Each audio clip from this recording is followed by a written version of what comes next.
Alright everybody, Quantum here, and in this video we're going to be taking a look at the Ruby Amber Queen Sensor Core deck that I just posted a video on literally 5 minutes ago. And we're going to do a deck profile here, so this does come out early for members first, but it will be available to everybody usually within 24 hours. So we're just going to go ahead and change the view here probably to this one, and we're going to break this deck down and talk about basically how my match went against Amethyst Steel, where, aside from all the misplays that I made, where are the strengths and weaknesses that I found from this deck. And we're going to take a look at a version 2 that I created that upgrade and change some things based on my experience in this matchup here. To be fair, that was one match, and it was like obviously like an isolated sample size. It's just one. You want many matches in order to actually make proper refinements, but because I can only test so much, there's only so much we can do. So hopefully if you guys end up picking this up and playing with it, you can also help refine the deck list, and maybe it will be a meta threat. So let's go ahead and jump straight in. Before we get started on the card pool, just on this first version, we're on 12 uninkable cards and 48 inkables. So normally you will not have a problem being able to play the game. You have a lot of inkable cards that you're able to easily make sure you play on curve, because as you can see here, from 1 to 6, we have a lot of cards in each category, which makes it very easy to ensure you're dropping threats every turn. The spread count, 36 Ruby and 24 Amber. We've got 48 characters, 8 items, and 4 actions. Overall, I think that the performance of this deck is pretty good. Even when I made all those misplays, the game was still very, very competitive, and we really went down to the wire, I thought. And I made a lot of misplays, by the way. If you haven't seen this matchup, definitely check it out. But we'll kind of start off with what the deck aims to do. So you play 40 princesses and queens out of the 60 cards. So that means only 8 characters are not princess or queen, and those 8 are the 4 Mother Gothels and the 4 Juliettas. You need to play the Mother Gothels for the Rapunzel combo, an easy way to proc it right away. The Juliettas are a little underwhelming. And I was talking to my friend after the match about this, and I do agree with him, because he kind of pointed out like Juliettas were just like not really as good as like a Rapunzel substitute, because it's really not. Healing 2 damage is nice. Being a 1/4 body is actually quite decent for a 3-cost character, because this card can have 3 damage on it, and you can Rapunzel that as well.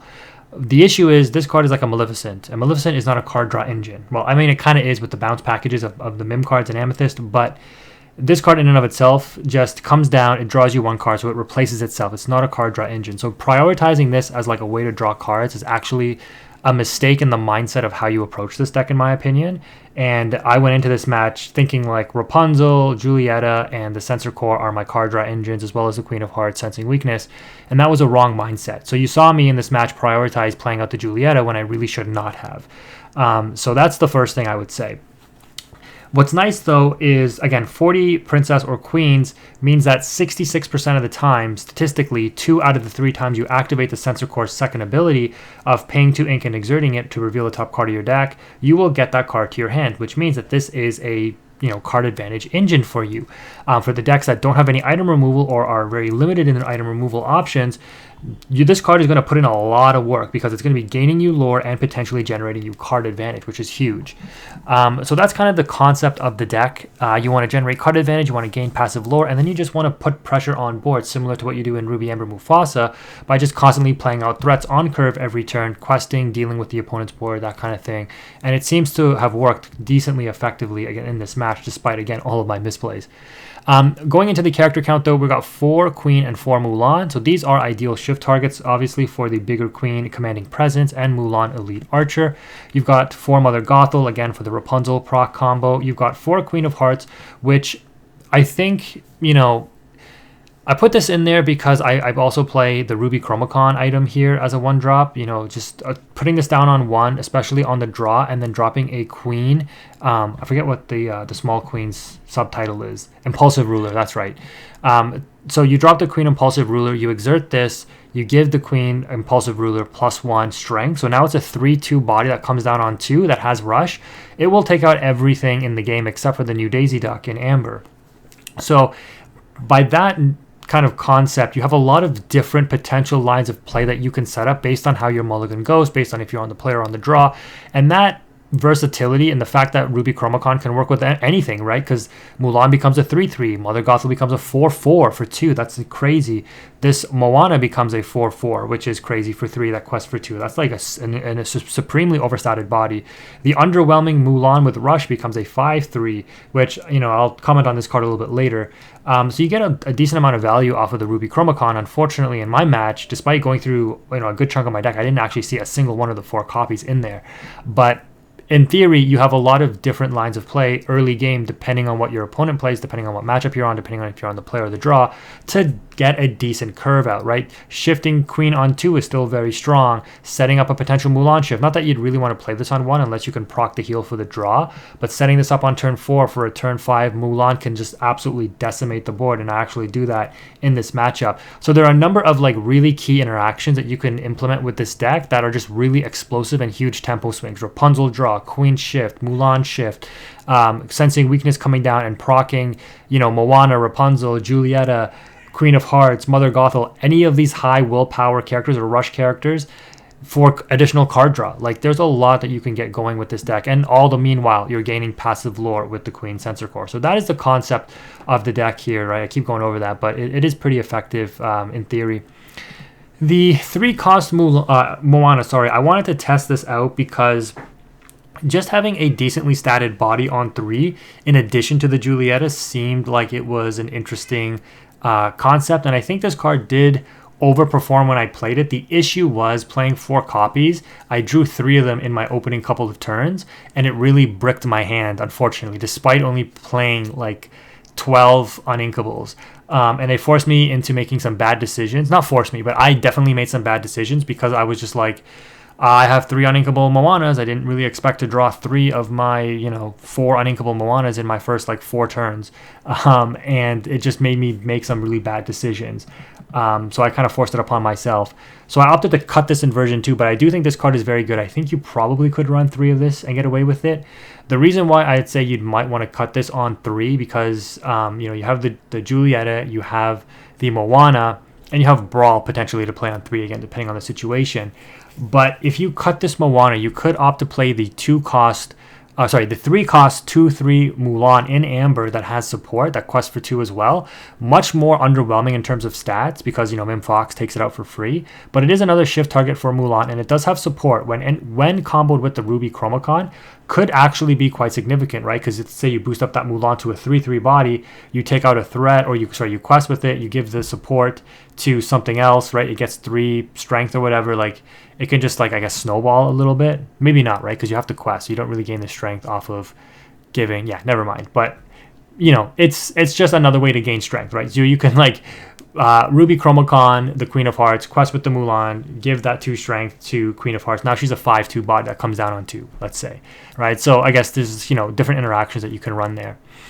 On the 4 drop, you got Rapunzel, and I opted for Mulan again because it's a shift target. But to be honest, because it has Rush, it's uninkable, it's a 4/3. I think you're better off playing the new evasive Rush card, which we'll show later. Because if this comes down and you're using the Rush ability, it's likely going to just trade and going to be banished with whatever it rushes into. Or it's going to be heavily damaged that your opponent's going to be able to take it out next turn, and then you just don't even get the shift off. So in looking back at this, when I built this deck, I'd probably change this out for the 3-cost Mulan in Amber, and then put in the new Vanellope Schwartz, I think is her name. I haven't seen Wreck-It Ralph, but I'd put her in place of this because the evasive ability and quest for 2, and she's a princess, it fits well into this deck. Namari is just straight up not good in my opinion. If this was a different card, I potentially would have won that game against my opponent. My opponent played very well, though, to be fair, not taking anything away from him.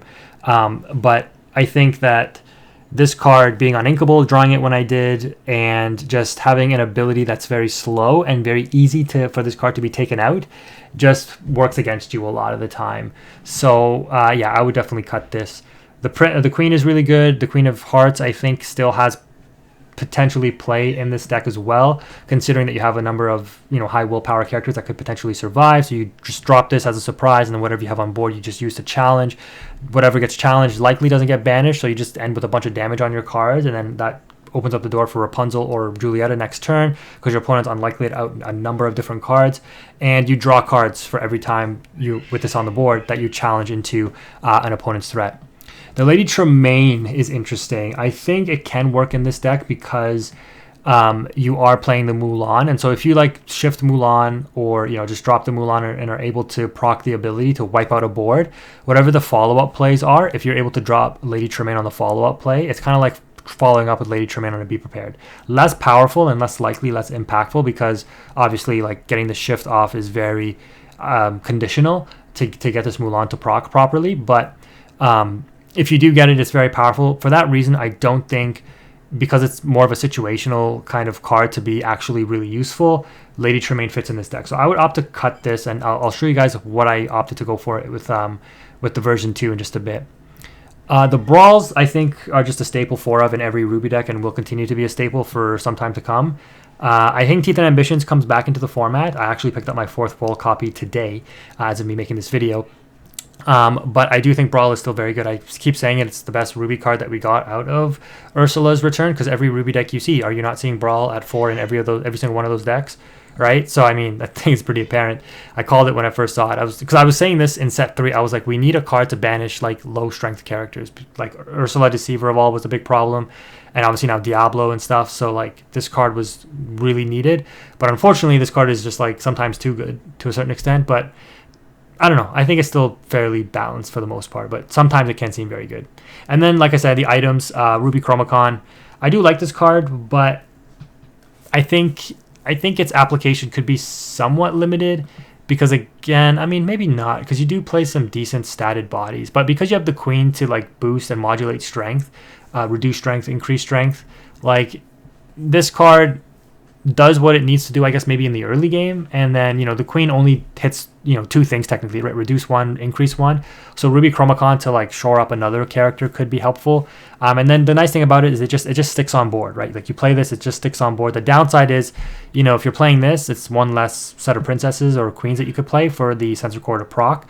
But obviously the Sensor Core is the item in this deck. It's what this deck is built around.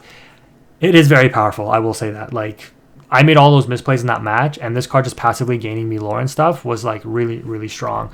I was really surprised. So I am excited to hopefully test this deck out some more. But let's quickly go over to version 2. I have not tested this at all, but here you can see a little bit of a difference. I don't even remember compared to what I was playing before. We've cut the Queen of Hearts down by 1, and you can see the ratios are a little bit more spread out here. I opted to include 2 of the Mulan Enemy of Entanglement.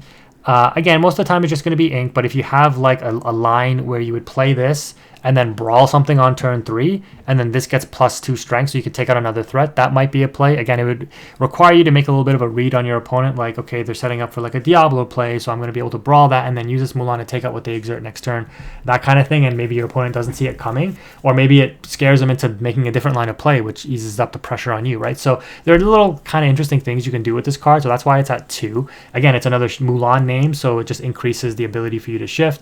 So you have 6 Mulans in total. We've cut the Julietas down to 2. So again, similar to what I just talked about, the Julieta, trying to envision it as a card draw engine is incorrect. So I've opted to just reduce this to 2. It's still a decent card, decent stat line, right, for Rapunzel proccing at a 4 willpower.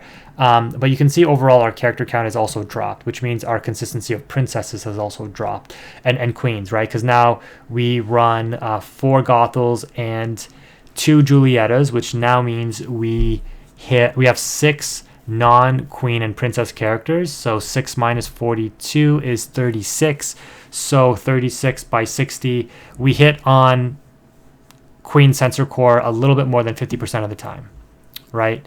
So it's a way less consistent now, unfortunately, but you'll see what we've done to make up for that, which probably isn't too good, but I really want to test it out first. Also, we've opted to go to the 3-cost Mulan. It's called Mulan Free Spirits. Again, a 3-cost inkable 2/3 body that has support. Quest for 2. I don't think cutting the Moana, is correct. You probably want to play like 2 Moana.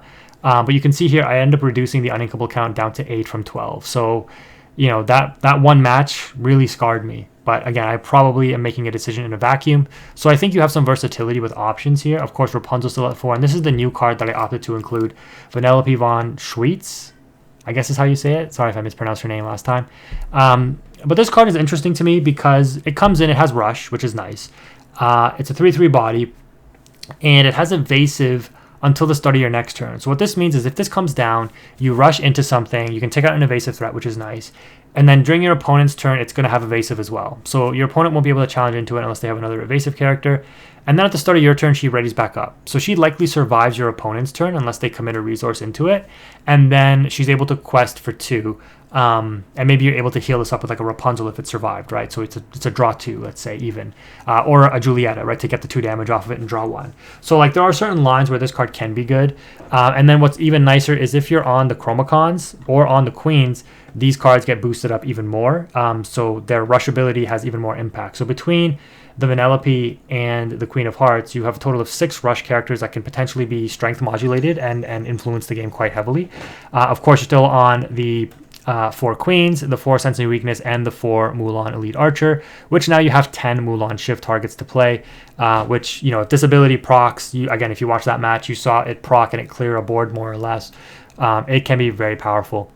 Next up, we still are playing the 4 Brawls, and I've opted to also include 2 Teeth and Ambitions, because this is a card that can proc the ability on this Mulan. First of all, you can sing it with this Mulan, you can hard cast it and get the ability to gain 2 strength, so this becomes a 3/3, and you can put the 2 damage on this Mulan as well if you want. So like you can sing Teeth or hard cast Teeth, make this a 3/3 body, put the damage for Teeth onto this character, and then use this character to take out a threat. While it does trade itself out, like you can get potentially a lot of value with that interaction, because you proc this ability, you play Teeth, you get the strength boost, right, which is proccing the ability, then you trade this card, the Mulan, into an opponent's threat. So there's a lot of like different synergies you can do there. Of course, if you end up healing your cards or just putting damage on your cards, putting damage on it with Teeth is ways for Julieta and Rapunzel to continue to proc. And if you didn't check it out already, we're also on Dinner Bells, which will also help from or by having damage on your characters, which Teeth and Ambitions also facilitates. So it's good for a number of different interactions in this deck. Again, if it's at worst just ink, so it's not necessarily too bad. And then we've also opted to go the Be Prepared route as well. Yeah, I don't know. Just anytime you play Ruby, if you have the chance to play Be Prepared, I think you take it. So I think that was a mistake in my last deck list. Because if I have stuff like 2 Queen Sensor Cores on field, and my opponent's like actively outing my board because they have to, because if they leave anything with a Princess or Queen up, I'm getting like 2 or 3 lore a turn off of these things. If my opponent's actively committing resources to out my board, and then they might have an established board. If I have card advantage, I can just be prepared, reset the entire board state, and then I still have my Sensor Cores on board. So similar to the interaction that you used to get with Queen's Castle, this card is potentially insanely strong for that. And why this is better than not better, but like while it's similar to Queen's Castle, and I've already commented on Queen's Castle probably fading out of the format, because you're going to see like the new Simba, which my friend used against me in that Amethyst Steel match, the new Cusco, like just more versatile ways to deal with items and locations. Like this deck, while it does really function nicely with this Queen Sensor Core, it doesn't need this to win. Because the pressure you put on with your characters and with your removal on the Ruby side is really strong. Again, similar to what you get with Ruby Amethyst, but it's just like they need a direct way. They need the specific answer to get the Queen Sensor Core out of there. Like they need that specific item removal, right? At least with the Queen's Castle, you can still like throw a bunch of characters into it and deal with it. With the item, you need the exact answer at that exact moment. And my opponent did end up Simbaing one of my Sensor Cores, but I drew into like 2 more, right? So again, this is just a very powerful card that demands an answer. And then what's also interesting is, if you play a couple of these very powerful items, in my opinion, your opponent has to now choose. I think the Queen Sensor Core is still priority number 1, but imagine if I have a Queen Sensor Core and a Dinner Bell up, and this is one of the reasons why I wanted to try this interaction, is like Dinner Bell is a very strong card, right? Especially with decks that have a lot of characters with high willpower that you can banish them and draw a ton of cards with. And if you play Dinner Bell on 6 and you banish one of your damaged characters, like let's say you banish a Mulan with 4 or 5 damage on it, right? The Elite Archer, you might clear your board out and you draw 4 cards, let's say, from that. And now your opponent's like, okay, he cleared his board. I'm going to develop my board a little bit more, or, quest out, whatever. Then on turn 7, because, on turn 6, you pay 4 for Dinner Bell, you pay 2 to activate it. That's a total of 6, right? turn 7, you might be able to follow up with a Be Prepared. So you've already cleared your board and drew cards from it, and then you're able to reset the board state with a Be Prepared. So that's kind of the thinking there. And then also, like, normally playing Dinner Bell on 4, if it does get removed, is like really bad for you. Like, that's like a game losing play because you just wasted an entire turn playing the Dinner Bell. But if you play it on 6 and proc the ability right away, it can be really good. And then, like I said, if your opponent does have the option to remove items, you know, the Dinner Bell might make them banish this instead of the Sensor Core, or they banish the Sensor Core and you keep Dinner Bell, and it's like, pick your poison. Like, I'll either draw a ton of cards or I'll continue to gain lore and still get card advantage off of the Royal Search ability. So these are two very powerful items that really make it difficult for your opponent, I think, if you get both of them in rotation to make a decision.